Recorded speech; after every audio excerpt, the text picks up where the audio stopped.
喺上一個 vlog 呢，我哋就去咗河口湖2日1夜，啱啱就喺河口湖搭富士活遊號返到新宿啦。呢幾日呢，我哋會住上野嘅 Airbnb， 而家為大家開箱一下先。一入嚟呢，就係玄關嘅位置，隔籬有個超大嘅鞋櫃，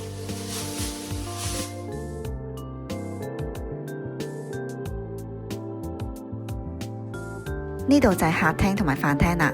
裝修呢都幾溫馨，好靚啊！飯廳隔籬呢就係廚房，有好多碗碗碟碟，仲有微波爐同埋電飯煲。櫥櫃裏面呢仲有好多杯具，另外一邊呢就係爐具，俾大家可以煮下嘢食。櫃裏面呢仲有餐具。呢間 Airbnb 嘅洗手間呢只有一間，就喺客廳嘅右手邊。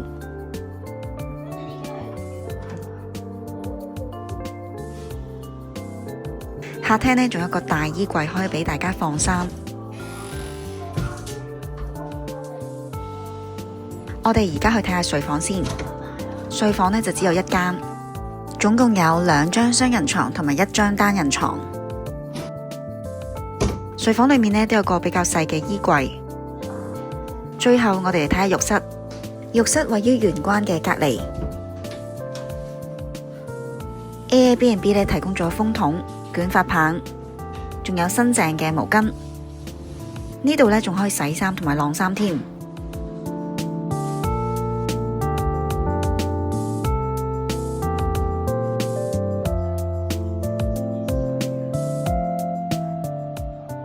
洗面櫃下邊呢仲有洗衣液。浴室呢都好大好乾淨。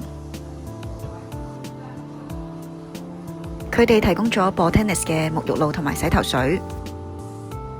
我哋呢會喺呢間 Airbnb 呢住4日3夜，價錢總共係港幣4391蚊。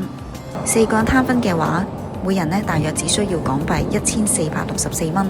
環境同埋衛生呢，比起上一間喺池袋嘅 Airbnb 真係好好多， CP 值都好高，非常之推薦大家。夜晚呢，我哋會去上野食燒肉放題。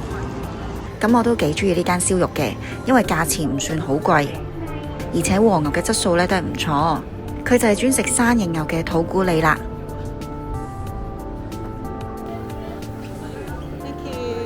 哦，原來上野分店嘅座位呢係呢種包廂形式嘅。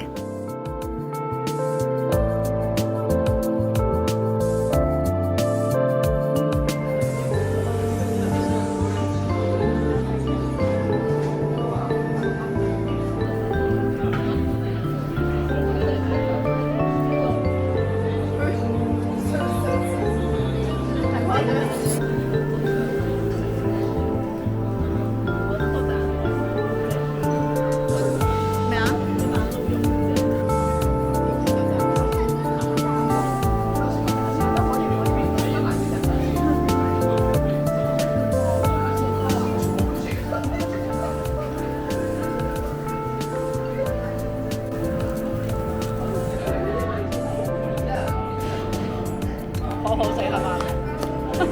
係啊，佢咪正咯，但我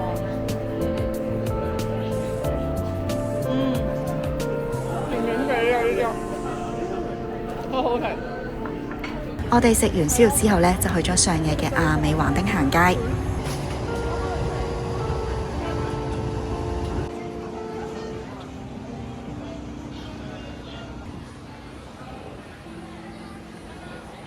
行完街呢，我哋就返 Airbnb 休息啦。我哋聽日見啦！大家早晨，今日天氣超好啊！今日係旅行嘅倒數第2日，即係第8日。聽日就搭飛機返香港啦。尋日第7日呢，我哋就喺東京嘅市區行街。朝頭早呢，我就去咗青晴白河站附近嘅 Blue Coffee 食咗個簡單嘅早餐。然後就去咗附近青晴庭院同埋青洲橋。下晝呢，就去咗下北澤行街，仲食咗拉麵添。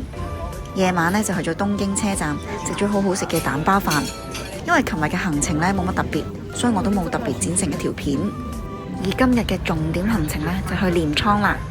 雖然呢半年前我先去過鎌倉同埋江之島，但夏天嘅鎌倉呢仲可以去睇繡球花。所以呢，同半年前冬天時候嘅行程會有啲唔同。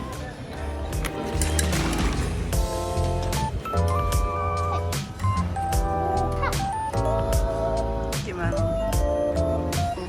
啊，幾好啊！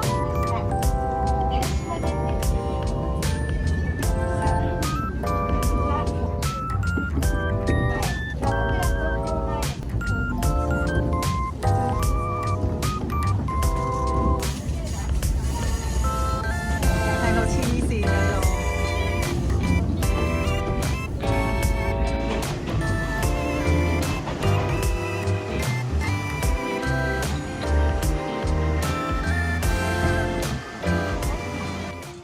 鎌倉高校前嘅電車馬路呢，依然係好多人打卡啊！睇嚟想同電車合照呢，都唔係咁容易啊。不過唔使擔心，我喺 IG 上面呢見到有人推介另一個打卡位，人係會少好多噶。我哋呢先倒翻轉，行翻去鎌倉高校前站，跟住呢就一路向前行，直到下一個路口。呢度呢都可以同電車合照噶，而且仲冇乜人添。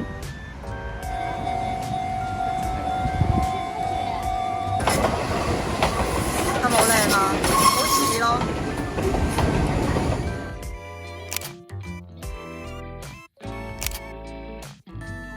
影咗一陣相呢，突然之間多咗好多遊客啊，同埋呢個位呢係有勁多蚊，所以我哋打完卡呢，好快就走咗啦，即刻出發去下一個地點。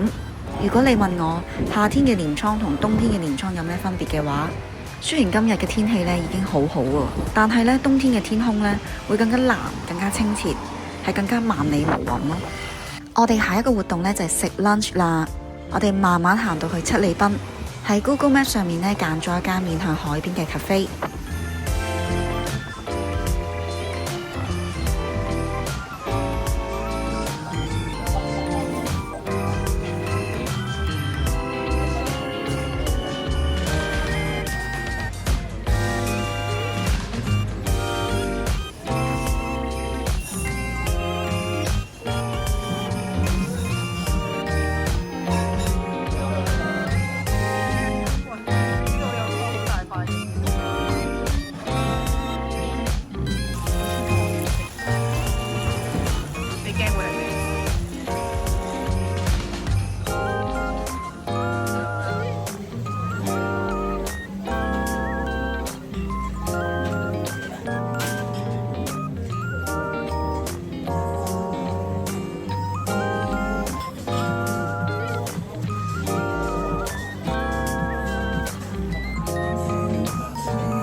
食完 lunch 之後呢，就去我哋下一個景點，就係去明月院賞呢個繡球花。不過呢，由呢度七里濱去明月院呢會有啲麻煩。我哋首先呢要搭江之電鐵線呢去總站鎌倉，跟住呢喺鎌倉站搭橫須賀線到北鎌倉站，然後呢再行10分鐘呢先會到達呢個明月院。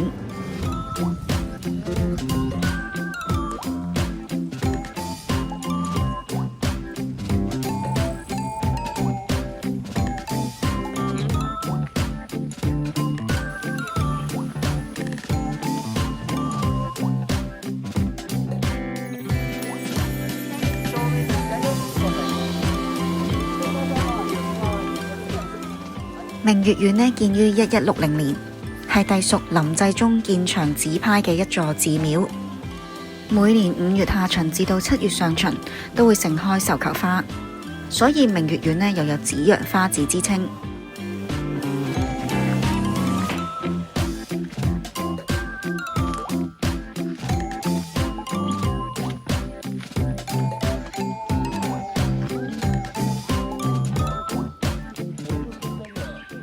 我哋沿住小路一路行到明月院嘅最裏面，就會見到侍奉住主佛聖觀世音菩薩嘅正殿，叫做方丈。裏面呢，佢一座圓窗，又名為睇悟之窗。呢座圓窗呢，就咁啱可以俾大家見到正殿後面嘅後庭院。由於呢座後庭院，佢每年呢只會開放2次，所以喺其他時間，我哋只可以透過呢個睇悟之窗嚟窺探後庭院嘅風景。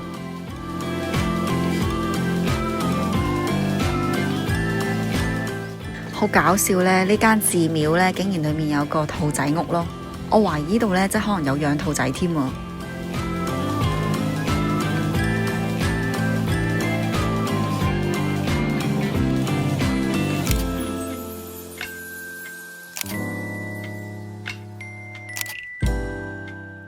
遊覽完明月院之後，我哋就搭返橫須賀線返到去鎌倉站，又嚟到熟悉嘅小丁通啦。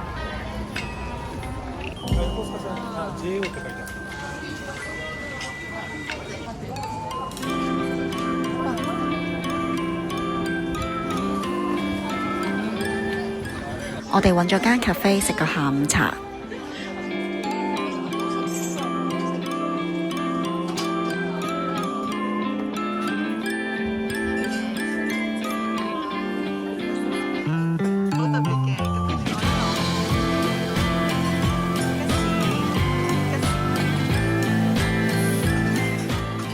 離開之前呢，我哋就去車站前面嘅雪糕店。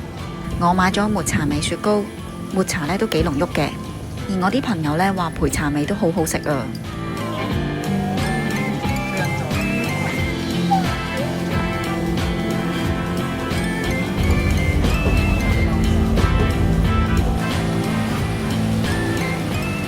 黃昏嘅時候呢，我哋返去鎌倉高校站睇睇呢會唔會少啲遊客。結果呢都係咁多人嘅。我哋呢終於返到新宿啦，已經差唔多係夜晚9點鐘。我哋呢喺 Google Map 上面呢揾咗間仲未閂鋪嘅壽司店。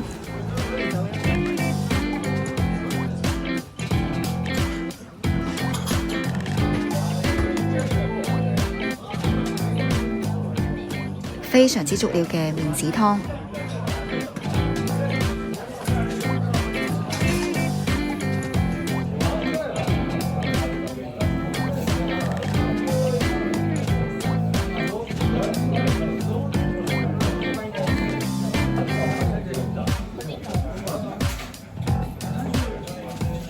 呢間壽司店嘅整體質素嚟講呢，我就覺得普通，冇乜特別。好多謝大家收睇我喺2023年同朋友喺東京嘅遊記。咁我哋下一次旅程再見啦，拜拜。